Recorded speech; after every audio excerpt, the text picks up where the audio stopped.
এদিকে ঐকমত্য কমিশনের আলোচনা চলাকালে পিআরের দাবিতে আন্দোলন স্ববিরোধী বলে মন্তব্য করেছেন বিএনপির স্থায়ী কমিটির সদস্য আমির খসরু মাহমুদ চৌধুরী। দুপুরে রাজধানীর একটি হোটেলে সাংবাদিকদের কাছে এমন মন্তব্য করেন তিনি। আমির খসরু বলেন, নির্বাচন নিয়ে অনীহা থেকেই জামাতের এই কর্মসূচি। তিনি অভিযোগ করেন, একটি গোষ্ঠী দেশকে অস্থিতিশীল করতে চেষ্টা করছে।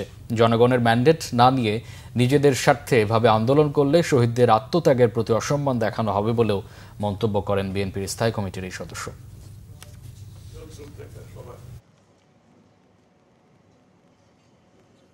ক্ষতিগ্রস্ত মানে মানুষ বুঝতেছে ইলেকশন করতে দেবে, ঐক্যমত হয়ে গেছে এবং আলোচনা অব্যাহত আছে। তো সেইখানে মাঝখান থেকে একটা এই ধরনের কর্মসূচি দেওয়ার অর্থটা কি? তাইলে তো একটা তো প্রশ্ন তো থেকে যায় এখানে, তাই না?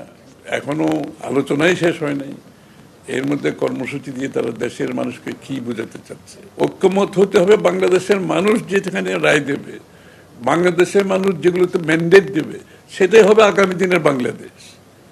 আমাদেরকে তো রাজনৈতিক দলগুলোকে বাংলাদেশের মানুষ ম্যান্ডেট দেয় নাই যে আপনারা বসে বসে বাংলাদেশের ভবিষ্যৎ নির্ধারণ করুন।